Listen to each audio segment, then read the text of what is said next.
네, 우리 샬롬 찬양대 감사드립니다. 예, 우리 성도님들 올해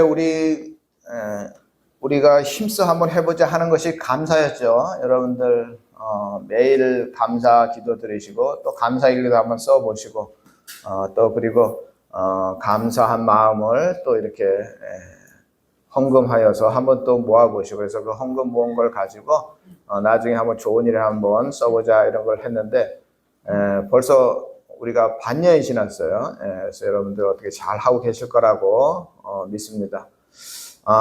오늘 감사한 거는 오늘 그 성경 필사를 다 하신 분이 오늘도 있습니다. 그래가지고 참 여섯 번째가 그런 것 같아요. 그래서 아무튼 우리 성도님들 정말 눈도 잘 보이지 않고 막 이런 상황 속에서도 참 열심히 노력하시는구나. 그 정성이 너무나 감사했습니다. 올림픽 여러분들 그 중계하는 거를 보면 금메달을 딸 때 한번 생각해 보시기 바랍니다. 금메달이 확정되는 순간 우는 선수들이 많죠. 금메달이 확정되는 순간, 그 기쁜 순간에 우는 사람들이 굉장히 많습니다. 또 시상대에 서서도 금메달을 시상받는 그 순간에도 우는 사람들이 굉장히 많습니다. 우리는 이런 눈물을 기쁨의 눈물이라고 하는데 왜 이렇게 기쁜 순간에 우리는 울까요? 그동안 아픔과 상처, 그동안 맺혔던 한과 서름 때문에 눈물이 나오는 거예요. 평상시에 힘들고 어려울 때 우리 인간은 웬만해서는 눈물을 보이지 않습니다. 어렵고 힘들수록 우리는 눈물을 절제하는 그런 메커니즘이 있는 것 같습니다. 그러니까 평상시에는 눈물을 잘 참아요. 웬만한 거 가지고 잘 울지 않습니다. 우리 보통 사람들은 다. 그런데 기쁨의 순간 이 눈물을 참아내는 방어 기제가 잠깐 작동을 멈추는 거죠. 그래서 그동안 참고 있었던 눈물이 폭발하듯이 쏟아져 나오는 것입니다. 2002년에 노벨 경제학상을 받은 이 프린스턴 대학교 데니얼 카너먼 교수라는 분이 아주 특별한 실험을 했어요. 이 카너먼 교수는 실험 대상자들에게 다음과 같은 질문을 던졌습니다. 당신은 겉으로 웃고 있지만 개인적으로는 불행하지 않으십니까? 하는 질문을 했어요. 사실 이 질문은 인간의 복지에 대해서 각자 개인이 어떻게 생각하고 있는가 하는 사례를 연구하기 위한 질문 중에 하나였어요.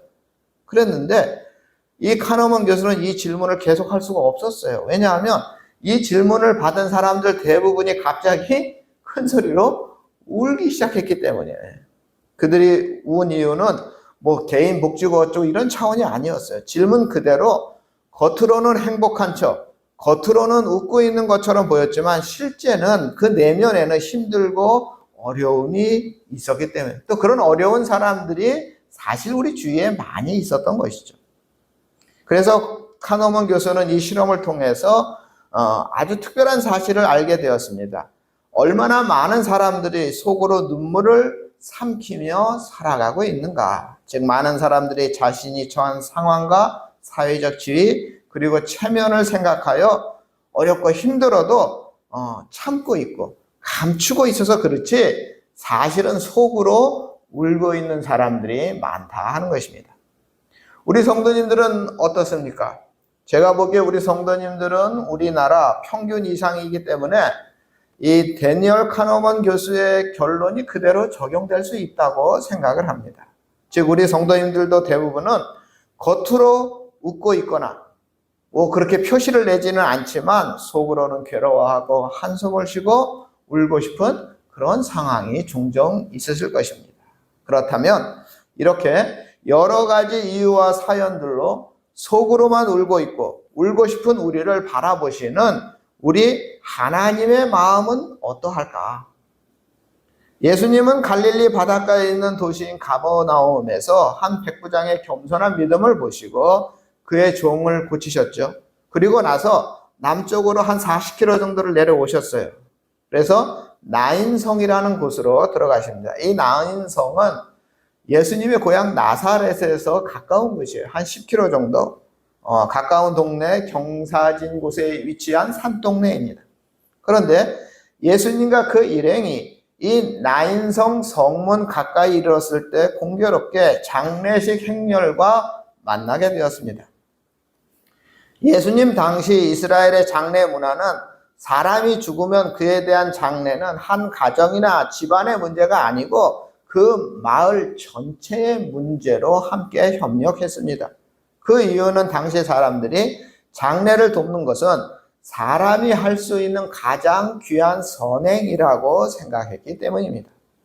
얼마 전 저희 교회 우리 송장로님 장례식 때 마지막 날 마지막 안치 예배까지 참석하신 우리 정장로님에게 제가 돌아오는 길에 수고하셨다 이렇게 제가 칭찬을 하니 우리 정장로님이 장례식에 참석할 수 있도록 시간을 허락하신 하나님께 감사한다 이렇게 말씀을 하시고 결혼식보다는 장례식에 될 수 있는 대로 참석하려고 한다 이렇게 말씀하셨습니다.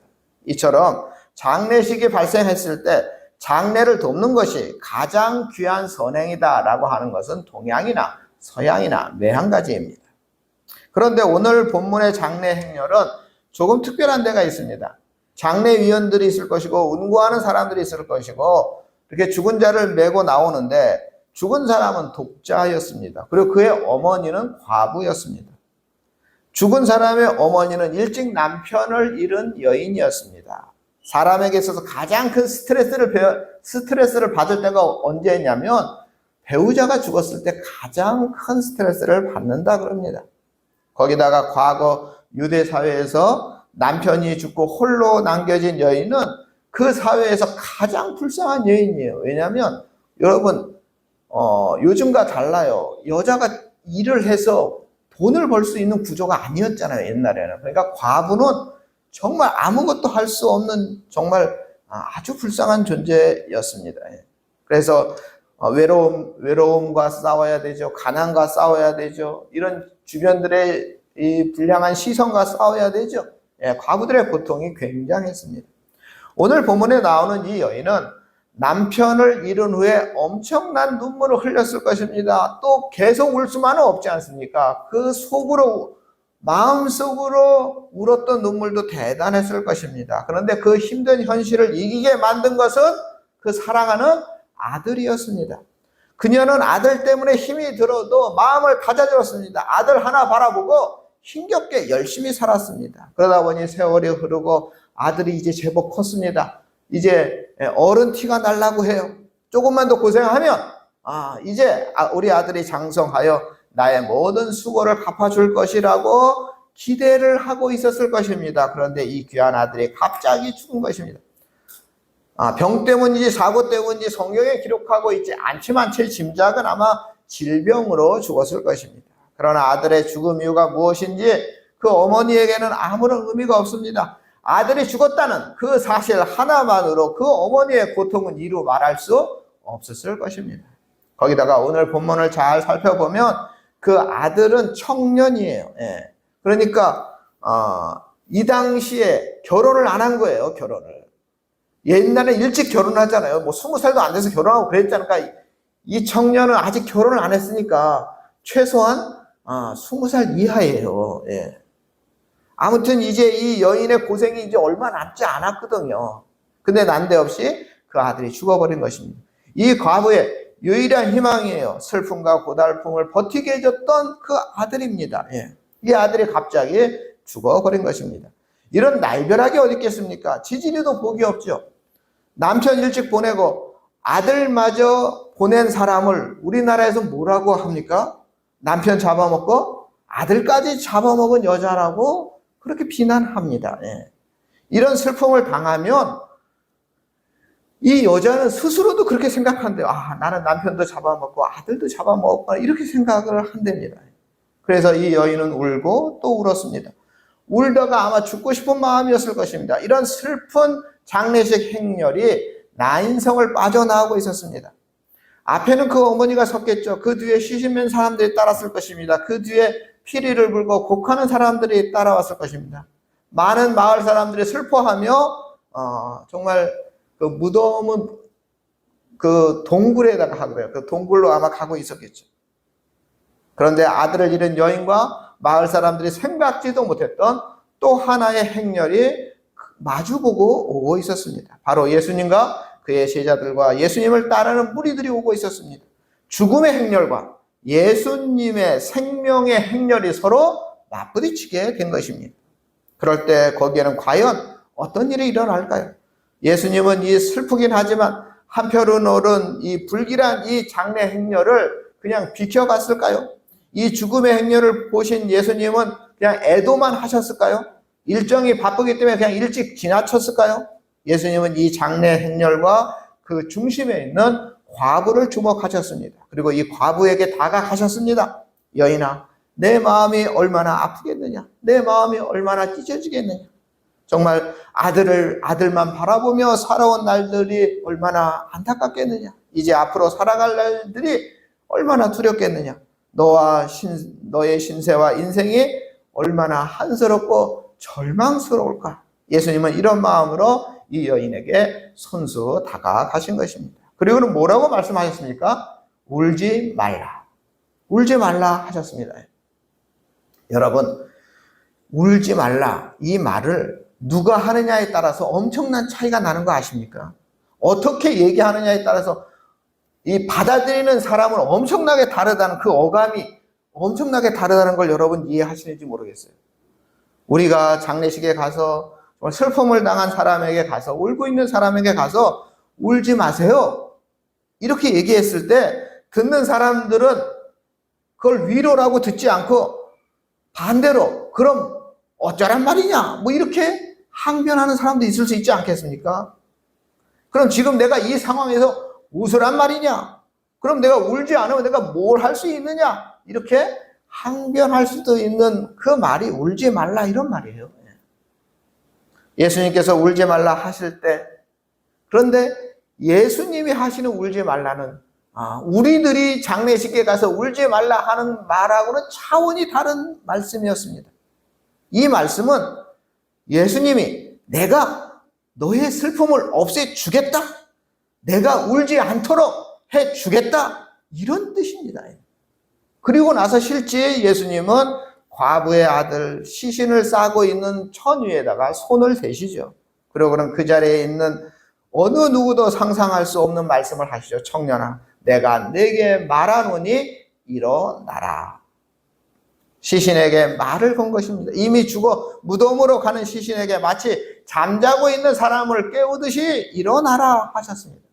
예수님이 명령하시니 죽었던 청년이 정말로 일어나 앉는 그야말로 놀라운 일이 벌어졌습니다. 말로 설명할 수 없는 상황이 벌어졌습니다. 인생의 모든 문제를 해결할 수 있는 예수님, 죽음의 문제도 해결할 수 있는 능력 있는 예수님께서 죽은 청년에게 일어나라 명령했고 예수님의 명령대로 청년이 일어나 앉은 후에 말하기까지 했습니다. 이처럼 예수님께서 여인에게 울지 말라고 하신 말씀은 우리가 장례식장에 가서 위로하는 위로의 말과는 너무 차원이 다른 말씀이었습니다. 예의상하는 빈말이 아니었습니다. 그냥 달리 할 말이 없어서 그냥 한 말이 아니었습니다. 예수님이 말씀하시니 과부가 울 원인이 사라졌고 과부의 눈물이 변하여 기쁨이 되었습니다. 이렇게 예수님은 흐르는 눈물만 닦아주신 것이 아니라 눈물을 흘리는 그 근본 원인을 없애주셨습니다. 오늘 본문은 이 나인성을 소개하면서 그냥 나인성이라고 하지 않고 뭐라고 성경에 나오냐면 나인이라는 성 이렇게 기록을 하고 있어요. 그러니까 이게 무슨 뉘앙스냐면요. 전주시라고 하지 않고 전주라는 시 이렇게 말한 것입니다. 그러니까 여러분 이 뉘앙스가 달라요. 왜 다르냐면요. 여러분 보세요. 전주시가 이게 뭐야? 라는 것하고 전주라는 시가 이게 뭐 하는 거야? 이게 뉘앙스가 달라요. 같은 말이 아니에요. 그러니까 전주라는 시가 이게 뭐 하는 것이야? 이거는요. 뭐에 포인트가 있냐면 전주. 전자가 무슨 전자예요? 온전하다는 전자잖아요. 완벽하다는 뜻이잖아요. 아니 완벽하다는 도시가 이게 뭐 하는 거야? 이런 이 전주라는 데 포인트가 있는 거예요.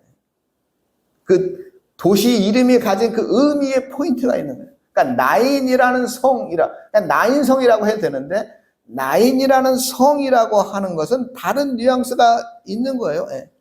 그러니까 나인이라는 뜻이 뭐냐? 예. 편하다, 즐겁다, 아름답다, 이런 뜻이에요. 나인이라는 이 성, 나인이라는 이름이, 예, 이런 뜻입니다. 예. 여러분, 우리가 살아가는 세상을 겉으로 보면 이 나인이라는 말 그대로 편안한 세상이고 즐거운 세상이고 아름다운 세상인 것 같이 보입니다. 여러분, 그렇지 않아요? 겉으로 한번 보세요. 이 전주라는 도시를 보세요. 대한민국이라는 이 나라를 보세요. 얼마나 편안하고, 예, 얼마나 아름답고, 예, 정말 편하지 않습니까? 예. 여러분, 인도의 뭄바이라는 도시가 있거든요. 인도의 뭄바이라는 도시가 세계에서 가장 큰 빈민촌이 있는 도시랍니다. 예. 근데 요즘은 제가 유튜브 보면 이제 여행해서 찍어주는 유튜브를 제가 어떻게 계속 보게 되더라고요. 나도 모르게 계속 유튜브를 하는 게 내가 본 것을 계속 띄워주잖아요. 그러니까 그 여행하는 유튜브를 보게 되는데, 이 뭄바이라는 도시에 어떤 청년이 가서 그 유튜브를 찍었어요. 근데 그 엄청난 빈민촌을 찍고 나서 바로 몇 블록 옆으로 가니까 어마어마한 부촌이 있는 거예요. 아니, 강남보다 더 화려한 그런 데가 있더라고요. 예. 우리가 살고 있는 세상은 나인이라는 이름과 같이 편안한 곳이 많아요. 즐거운 곳이 많아요. 아름답고 화려한 곳이 많습니다. 그래서 자세히 보지 않으면 기쁨과 웃음이 가득한 세상처럼 보입니다. 예. TV 프로그램에 보세요. 전부 웃기는 이야기로 가득하죠. TV 프로그램 대부분이. 드라마도 어때요? 웃기는 조연이 항상 있어요. 그래서 그들이, 예, 웃기게 해요. 예. 요즘은 목사님들도 웃겨야 성공하는 시대예요. 예. 그야말로 즐거움과 기쁨이 넘치는 것, 뭔가 이렇게 좋아 보여요. 예. 그것이 우리가 살아가는 세상입니다. 그런데 오늘 본문이 나인성이라고 하지 않고 나인이라는 성이라고 하면서 비유적으로 말하고 있는 것은, 나인이라는 성의 이름이 즐겁고 행복한 도시이지만 그 나인이라는 성의 입구에서부터 만나는 것이 뭐였다? 슬픔과 눈물이었다 하는 것입니다. 역설적으로 말하는 거예요. 나인이라는 성 입구에서부터 인생의 한숨과 괴로움과 눈물을 만났다 하는 것입니다.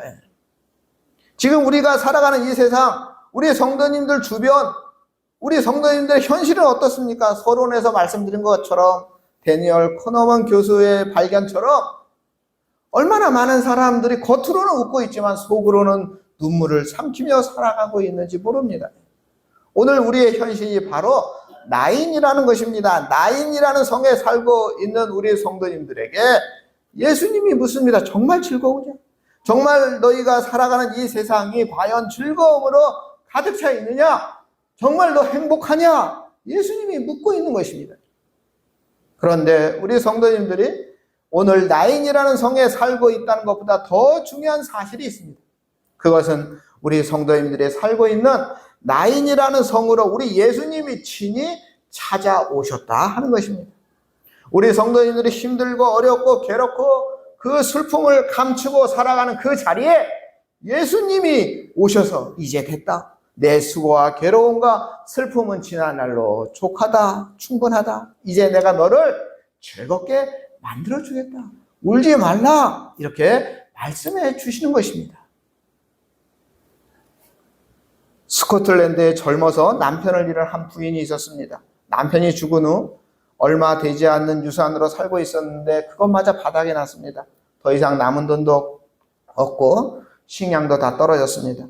아이들에게 줄 음식과 옷을 마련할 수가 없었습니다. 이제 밀가루가 담긴 통을 보니까 이제 한 움큼 정도 남았습니다. 부인은 배고프다고 아우성인 어린 아이들에게 빵을 만들어 주려고 이 밀가루가 담긴 그 통을 바닥까지 박박 긁어서 가루를 모았습니다. 그런데 아무리 박박 긁어도 뭐 별 수가 없지 않습니까? 바닥을 긁다가 그만 이 여인이 눈물을 참을 수가 없어서 울음이 터져버리고 말았습니다. 그때 엄마의 이런 모습을 지켜보던 작은 아들이 엄마의 치맛자락을 잡아당깁니다. 이 여인이 당황하여 자신을 빤히 올려다보고 있는 이 아들을 바라봅니다. 그때 이 아들이 엄마에게 묻습니다. 엄마 왜 우세요? 하나님께서 엄마가 밀가루 그 통 바닥을 긁는 소리를 우리 하나님이 못 들으실까 봐 그러세요? 라고 묻습니다. 그 순간 이 여인은 흐트러져가는 믿음이 되살아났습니다. 이 어린 아들의 말대로 하나님께서 그녀의 어렵고 힘든 것을 다 보고 듣고 다 아신다는 사실을 깨달았습니다. 하나님은 자신이 우는 이유를 다 아실 것이고 따라서 하나님께서 이 모든 것 다 해결해 주실 것이다. 이 믿음을 가지게 되었습니다. 우리가 믿는 하나님은 반드시 그 백성의 눈물을 보시고 아시고 다 해결해 주시고 그 눈물을 먹게 해 주시고 울음자국이 선명한 그 눈가와 그 얼굴을 닦아 주신다 하는 사실을 우리 성도님들 꼭 믿으시기 바랍니다. 우리 화면을 보시고 우리 말씀을 한번 읽어보겠습니다. 우리 요한계시록 7장 17절 말씀인데요. 우리 큰 소리로 함께 있습니다. 보좌 가운데 계신 어린 양이 저희의 목자가 돼서 생명수 샘으로 인도하시고 하나님께서 저희 눈에서 모든 눈물을 씻어 주실 것임이니라. 우리 하나 더 2번 한 번 또 읽겠습니다. 21장 4절 말씀입니다. 모든 눈물을 그 눈에서 닦아 주시니 다시는 사망이 없고 애통하는 것이나 곡하는 것이나 아픈 것이 다시 있지 아니하리니 처음 것들이 다 지나갔습니다.